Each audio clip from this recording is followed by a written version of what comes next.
Welcome to Mediocre Gaming, and today we're playing Destiny 2. Well, good morning, good afternoon, good evening, and salutations. Today, state of the game. Let's get to it. Alright, so we're talking about where Destiny 2 is right now in Season of Undying and Shadowkeep, where it is going to be going in the next season and possibly beyond, Season of the Dawn, or Season of Dawn as the next season is being called, and where we would like it to go, or what we'd like to see to change in the future.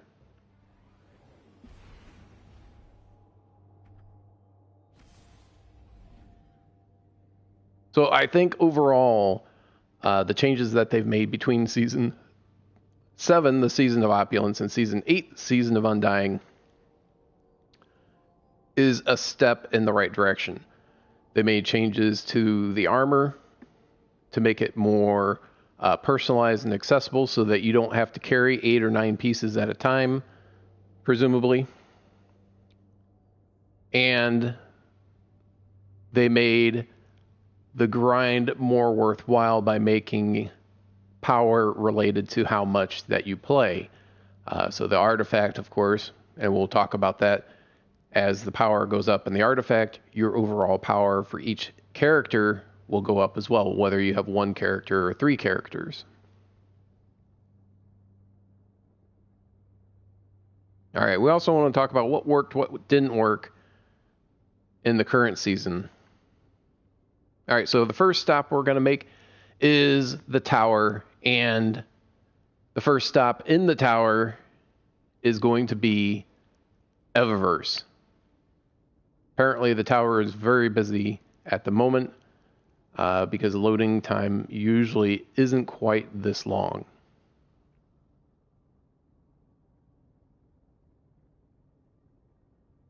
So, of course, if you have an idea or if you would like to see something changed in Destiny 2, go ahead and put it in the comments section below, and I'd be interested to see it.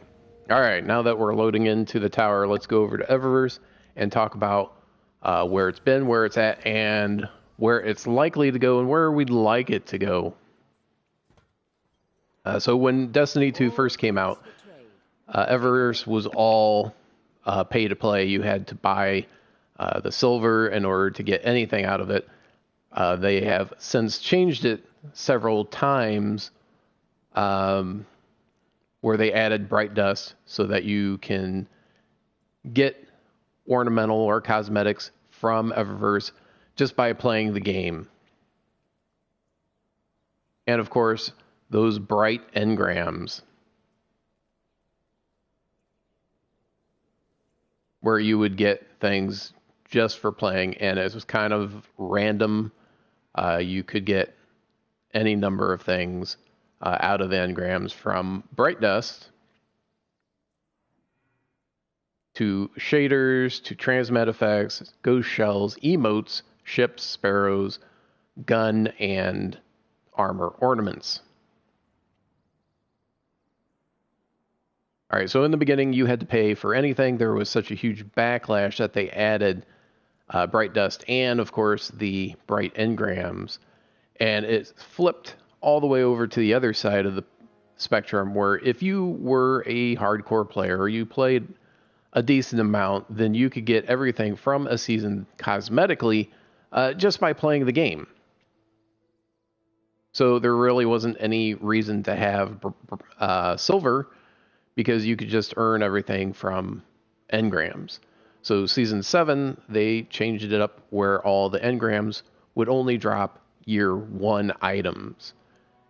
Now we're in Year 3, and we have these nostalgic engrams, which will drop Year 2 items. Now, if you're new to the Destiny universe, nostalgic engrams are worthwhile because those are things that you wouldn't have had an opportunity to get. However, those that are the most loyal, the most dedicated players, they already have all the Year 2 stuff. So these year 2 engrams really don't mean a whole lot, except for possibly season 7, where they changed things around anyway.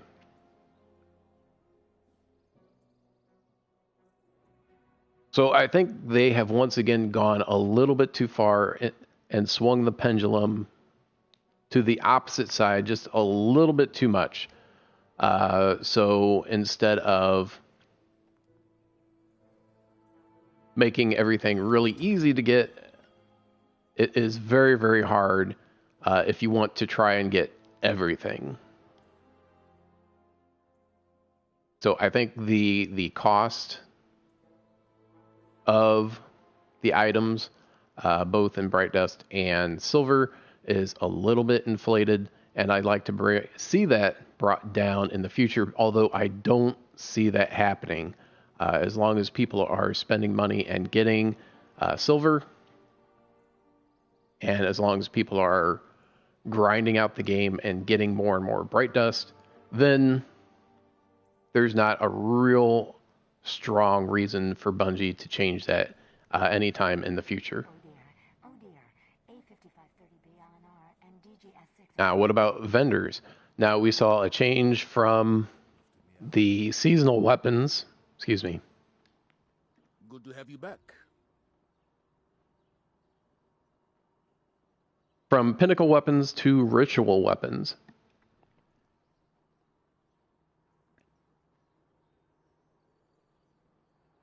So we had this season Edgewise coming out of the Vanguard, and then the exit strategy and Randy's throwing knife from the 3 main vendors, Zavala, Shaxx, and the Drifter. This is going to continue on in Season of Dawn, and I would expect to see at least 1 new ritual weapon, if not 3, 1 for each vendor. Now, what about weapons and armor from the different vendors? I don't expect any change from Zavala, Shaxx, or the Drifter. I don't expect anything new.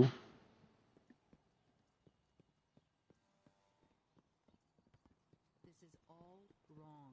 Earth's a good place. Incident in hangar base. What do you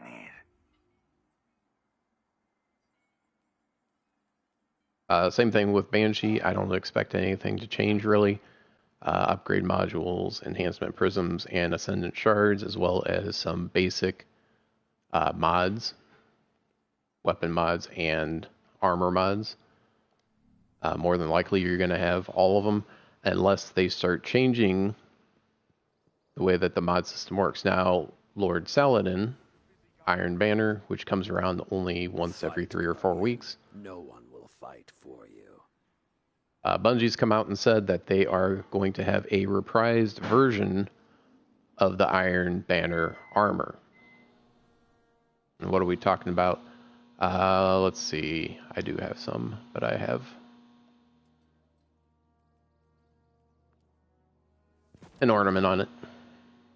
All right, so I think the armor itself is pretty basic. The Iron Banner armor, as it is right now. And what do they mean when they're talking about having a reprised version of it? So think basically the same with a few cosmetic changes. So I want to say that the armor that they made for the current season is actually not the finished product, but a bump in the road, so to speak. And when we get to the final season of the current year, year 3, so season 11, that we'll see the full version of the Iron Banner armor, and each step along the way we'll see a little bit more ornamentation on the armor as we go along. Something closer to the lines of, I would say, the Season 7 Iron Banner armor. Now let's just take a look at that real quick.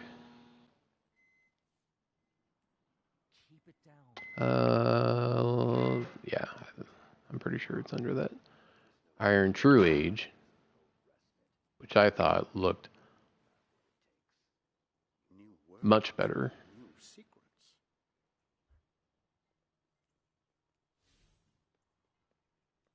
Versus Iron Will.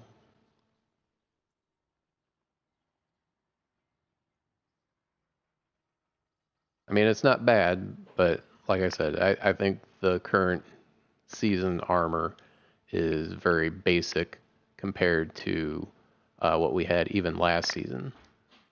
That's impossible. New worlds mean new secrets. So I expect that to be more ornate as we go along and look more interesting as we go. Another hunter brought these back. Take a look. All right, now what about mods, armor mods, something that we've had to collect. Oops.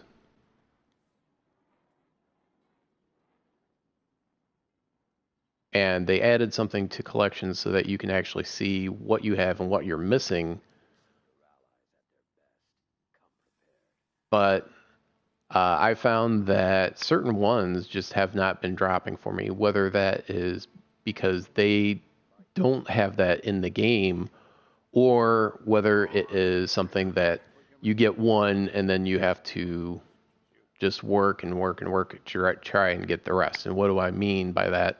When you're looking at your character, you're looking at, say, the helmet. If you have a solar helmet, then of course you can have rocket launcher, ammo finder, and fusion rifle and linear fusion. But you don't have grenade launcher, you don't have machine gun ammo finder, you don't have sniper rifle ammo finder, as well as targeting. Now looking at an ARC version, you have bow ammo finder, machine gun ammo finder, you know, and then of course shotgun pulse, sword, and then looking at Void, you have grenade launcher, scout rifle, sidearm, sniper. So depending on what weapons you use, you'll need to have a certain element to have the right mod for that. So I think having, initially, when they were talking about having mods that you can put on, you know, infinitely for armor and you just have to earn it, I really thought that each element you would just have to earn. So I earned grenade launcher ammo finder for Void helmets, and I would just have to play and grind some more and get the solar and arc.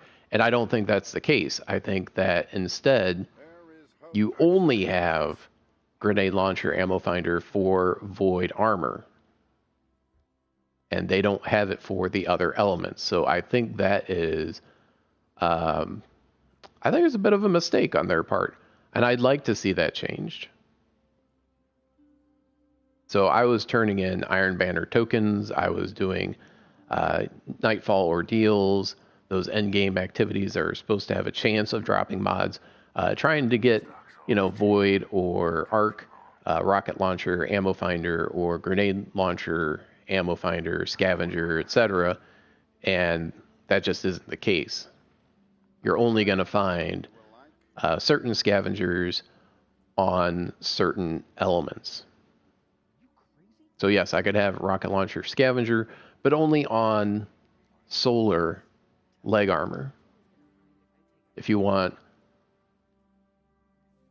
grenade launcher scavenger, you will have to have Void leg armor. So that's something that I would like to see addressed, something that I would like them to change, but I don't know if that is going to be the case or not.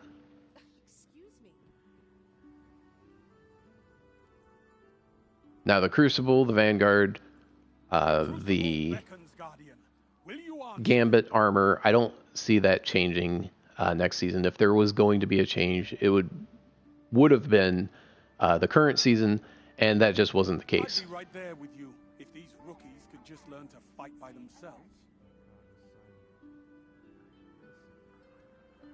Now, with Bungie talking about changes to and what they're focused on for the current year, current season, etc. One of the things they talked about is the Crucible.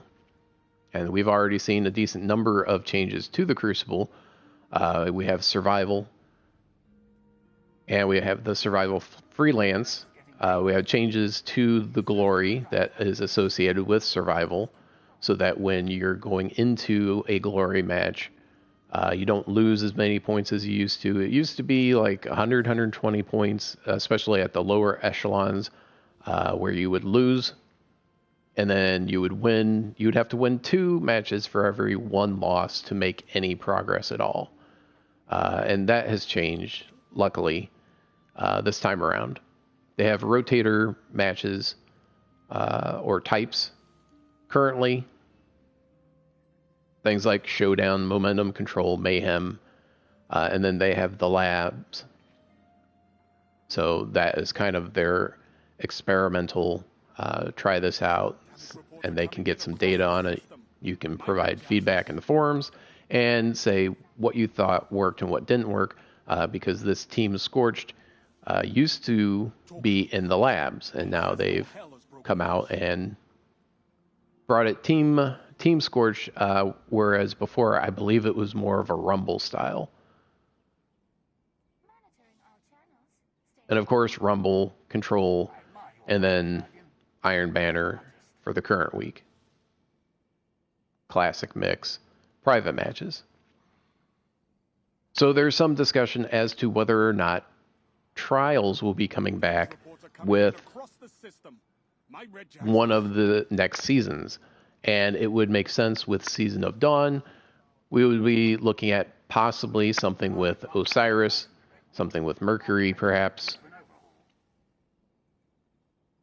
And that would make a lot of sense to have Trials come back, because originally it was Trials of Osiris, which then morphed into Trials of the Nine, and then it disappeared, and it has been missing in the Destiny universe for a long time.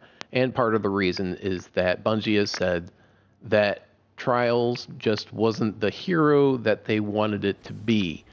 So they really had to rework it and do some major overhauls as to how Trials would work in order to bring in a larger pool of the player base. In order for it to be any worthwhile whatsoever, Trials, you would really have to do a 7 win card. And of course, the Flawless was what everyone was after, and it just wasn't feasible for most players. So most players didn't bother. They didn't involve themselves in the Trials.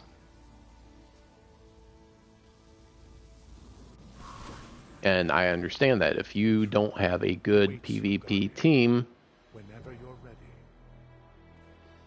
then why are you going to put yourself through that hassle of going through a game, maybe getting a 50-50, maybe better, maybe worse, and then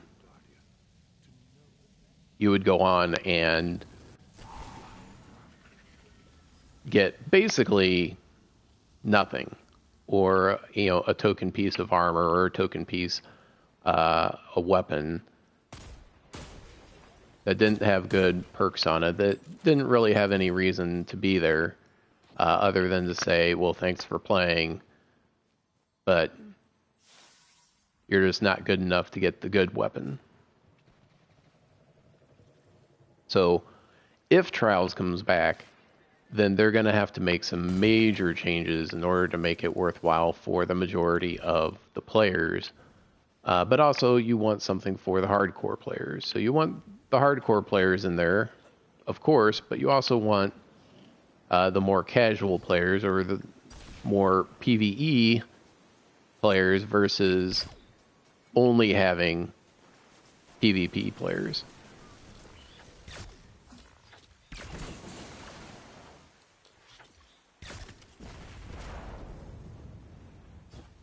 So the question, of course, is how do you engage the hardcore players without totally leaving behind the less hardcore players.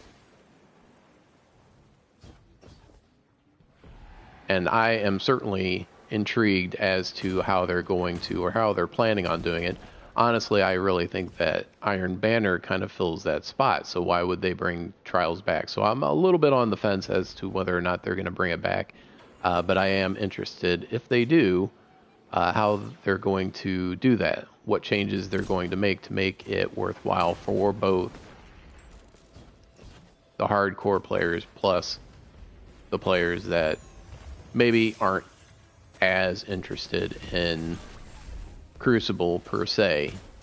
How is it going to be worthwhile for them? That was interesting.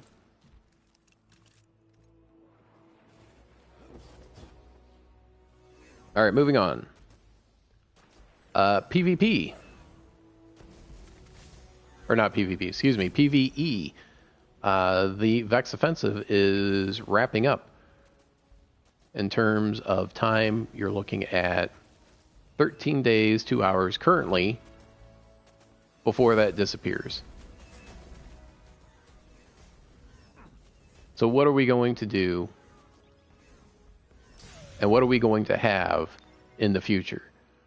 Well, as the Season of Undying wraps up and we're transitioning into Season of Dawn, we're going to see the Vex Offensive go away, and we're going to see a new one come into play.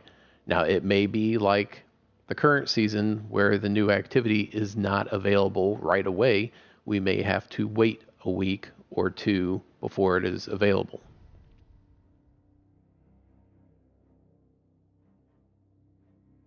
Now, I would be surprised if there were any new areas available. This was a major update with Shadowkeep and Season of Undying. If you separate those two out, Shadowkeep added the moon, it added the dungeon, added a new raid, Garden of Salvation. Season of Undying, we saw the Vex Offensive, Nightmare Hunts,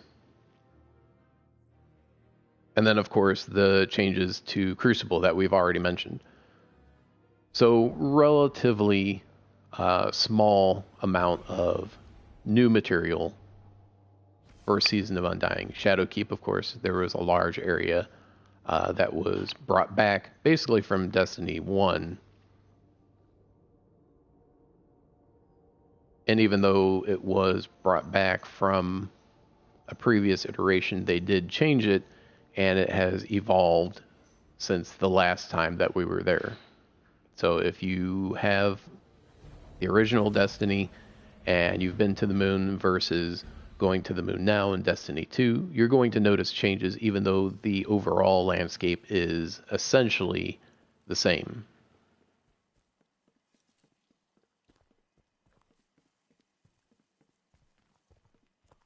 Now, what about a new raid for the new season? I don't expect that to happen. Now, Bungie is going to have a reveal stream on the 4th of December at reset, whatever time that is for you. For the US, that is 11 a.m. Central. But I don't expect them to announce any type of new raid. With their focus on Crucible, I don't see them spending the resources on a new raid. The artifact. I think the artifact overall was a plus, something that worked. So I think that will be something that they'll be doing again.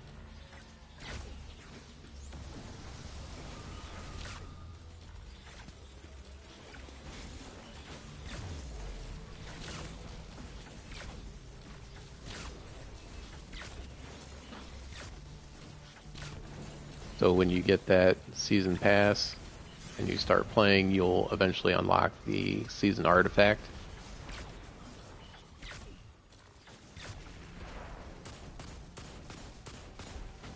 And then you can start leveling it up and getting more power, and of course unlocking mods.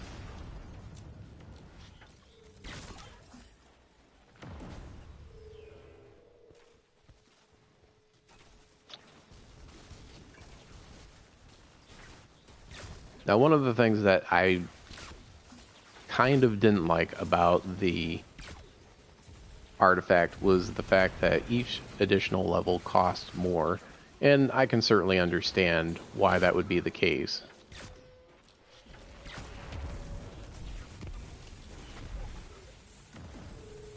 I think the rate at which it goes up is a little bit much.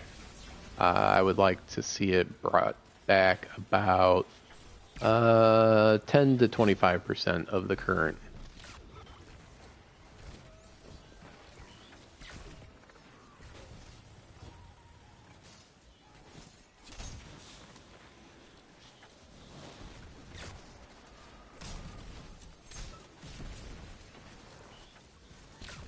So there's an additional 100,000 for every level that you go up in power.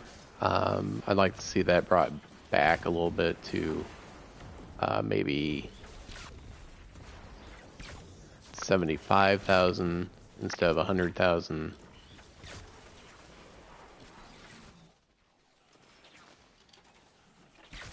I think that would be a little bit more reasonable, and yet still, you know, progressively harder to go up in levels.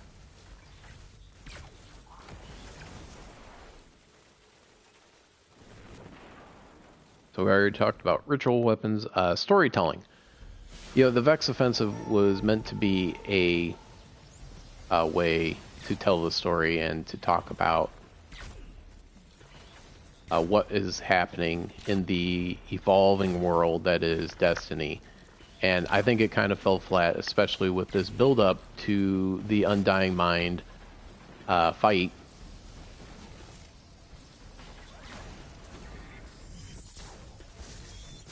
I think the player base expected more from, I don't know just if it was a storytelling thing, if it was something else. Was it the fact that we didn't have that storytelling element as strongly as what people thought there should have been?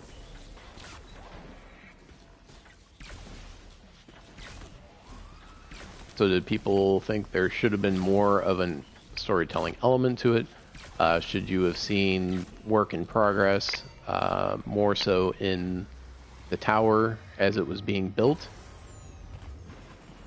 Say from one season to, or 1 week to the next, you actually see progress on it being built versus kind of a snapshot of where it's at and then where it's going.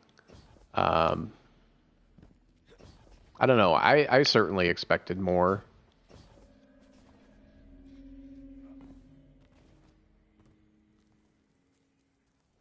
And I think I'm with the majority on that.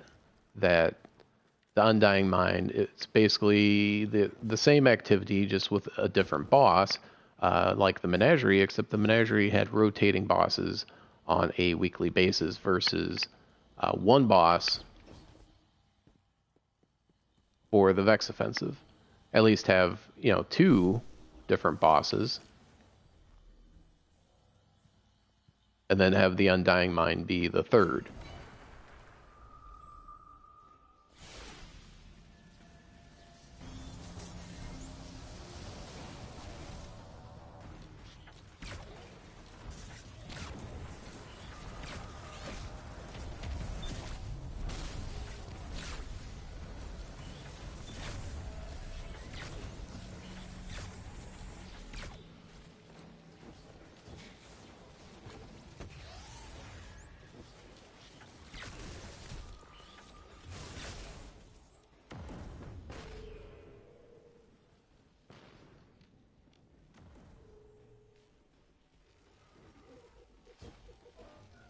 Now, in terms of storytelling, I think the campaign and having the fire team for Eris being told the way it was, I think that worked out pretty well.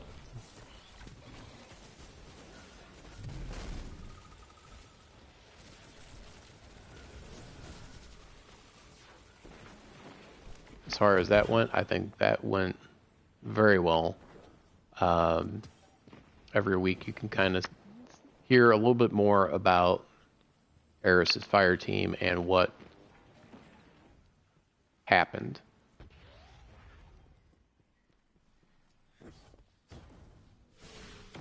Not just a bunch of names, but rather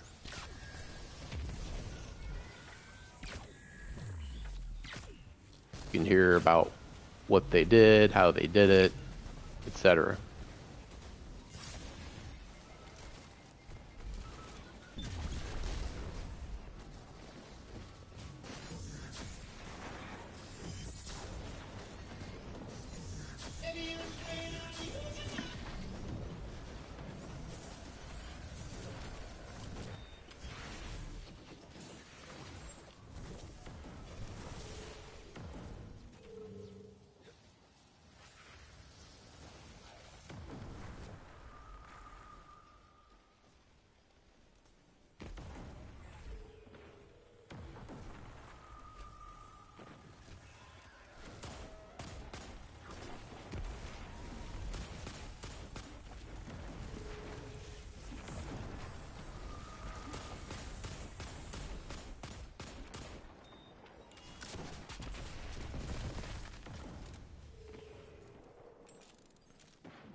All right, so really that is it.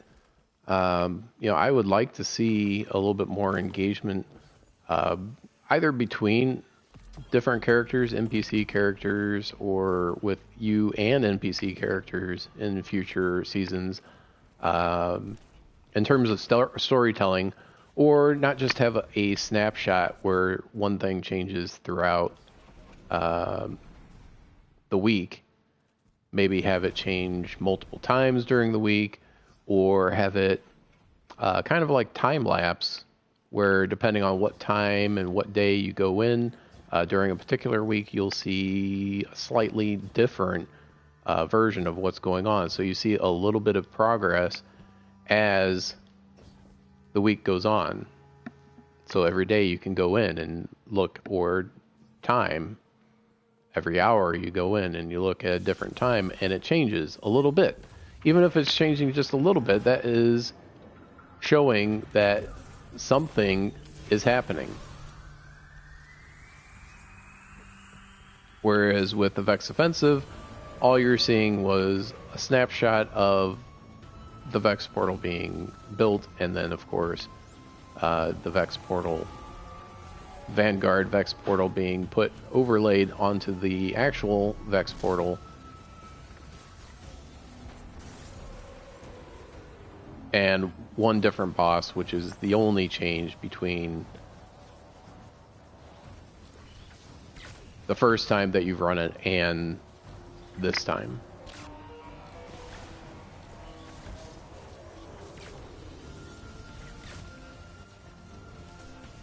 I think most people by now have figured out how to burn down the bosses. Use a grenade launcher, use Nova Bomb, use weakening, so like the Oppressive Darkness grenades. So if you want to one-phase it to get that Triumph, then you're going to need people using the correct subclasses. They need to use the right weapons, etc. Tether, Weapons of Light, Oppressive Darkness, grenades, etc. Bring down the shield, and then weaken them, and then just blast them to Kingdom Come.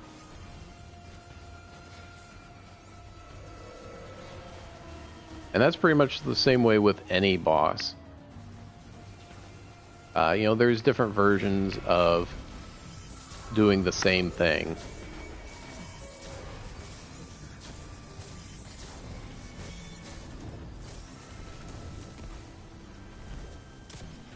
Now, in terms of weapons, I would like to see some balancing. Overall, it is not bad.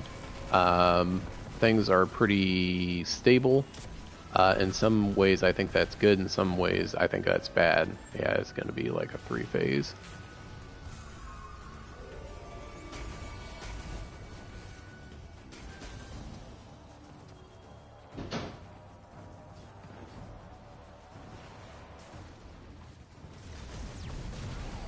I'm not using a grenade launcher, so that of course doesn't help anything. But none of these other guys are either, and someone was using Arc subclass. And there's nothing wrong necessarily with using an Arc subclass, but you know, you're not going to go and punch the boss, not without going down.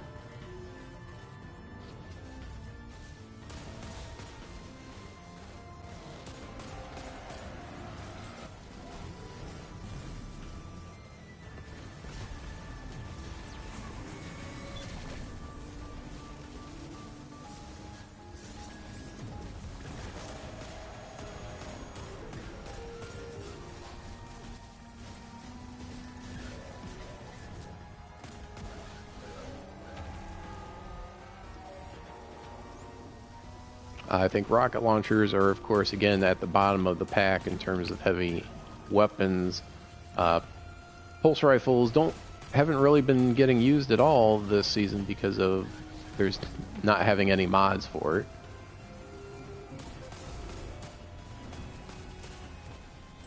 it. Next season, in terms of mods, I fully expect there to be a anti-barrier or whatever mod for sidearms.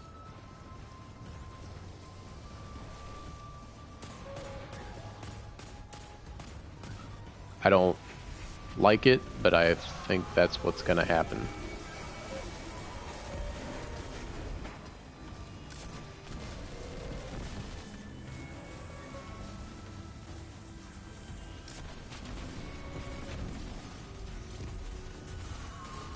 Yeah, get that Weapons of Light.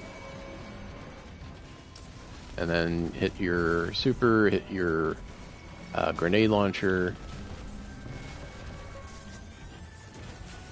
And take the guy down.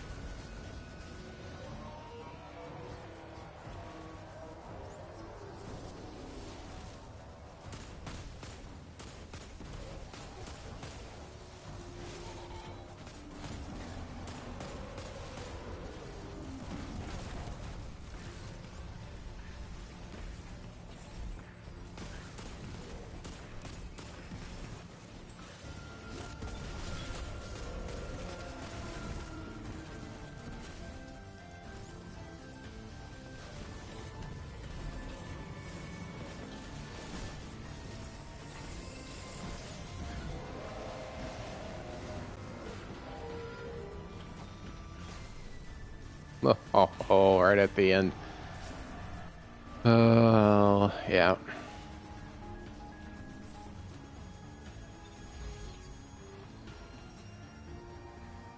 Safe places to go for each phase. The phase of part over there, the first one up here.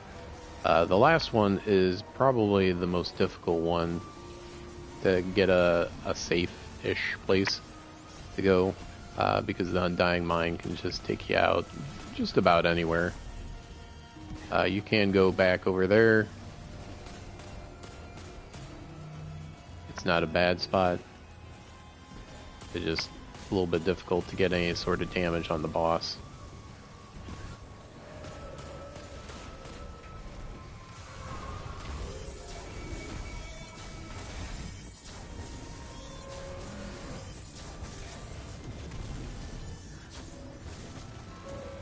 Oops.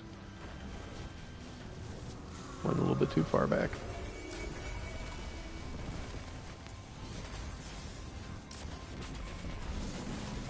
Yep, 3-phase. That's one more instantiation of the Undying Mine for our tally. Ikora will be pleased. Always make sure you pick up the Glimmer that's sitting around. The rest of the stuff you don't have to worry about unless you're going for arm and a leg. Then you, of course, you want to make sure you get the chassis pieces. The Vex Mine components, they go to the Postmaster, just like the candy would in the forest. Same thing with this. That would go to the Postmaster. So that's it. Hope you enjoyed this video. Be sure to check us out on social media, and thank you for liking, commenting, and subscribing. And we'll see you next time.